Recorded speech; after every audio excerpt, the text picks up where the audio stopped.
मुझे दिल में आइश के मोहम्मद,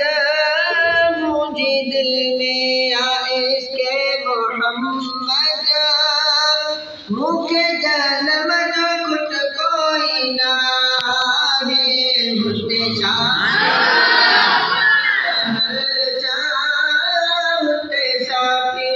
मोहम्मद शहंशाह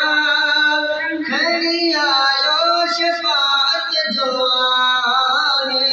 मुझे दिल में आइश के मोहम्मद, मुझे दिल में आइश के मोहम्मद, मुझे जन्म जो खुद कोई ना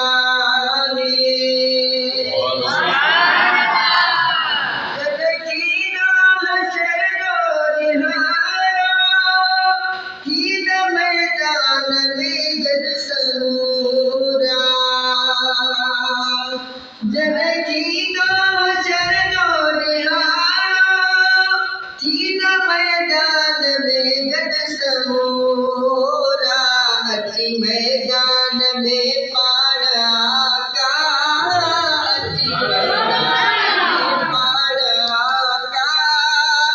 दीदो माफी खुदा का बठाए, मुझे दिल में आइश के मोहम्मद, मुझे जन्म जो खुद कोई ना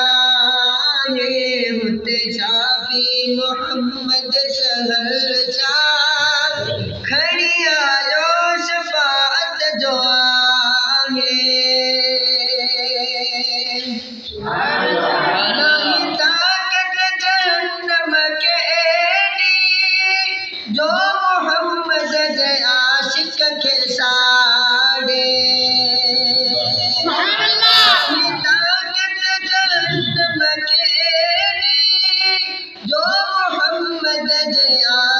के सारे सच्चे आशिक दिल पाड़ मौला, सच्चे आशिक दिल पाड़ मौला, शजो जन्नत के आसुनो ठाए, मोहम्मद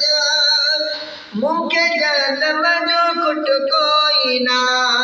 है, होते शाफी मोहम्मद शहंशाह खड़ी आयो शफाअत जो आए, तो शफाअत नबी जी मने तो वो दोज़ख में कदी को नबी दो,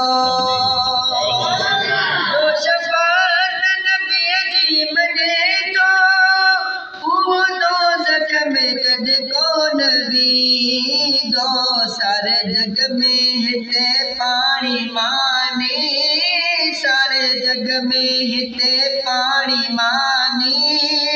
भयो सबको नबी जो तो खाए, आइश के मोहम्मद,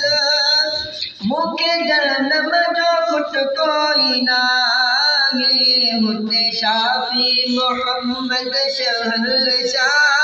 खड़ी आयो शफाअत जो आए, मानसिक सदाई हम पढ़ो सोहरे सलवात सोहरे नबिया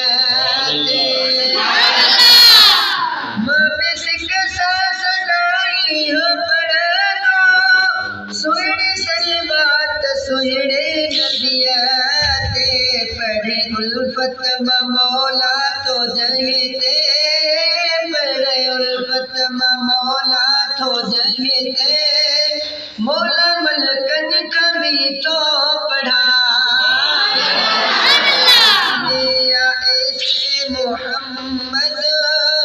मुझे जन्म जो खुद कोई ना है, होते शाफी मोहम्मद शहंशाह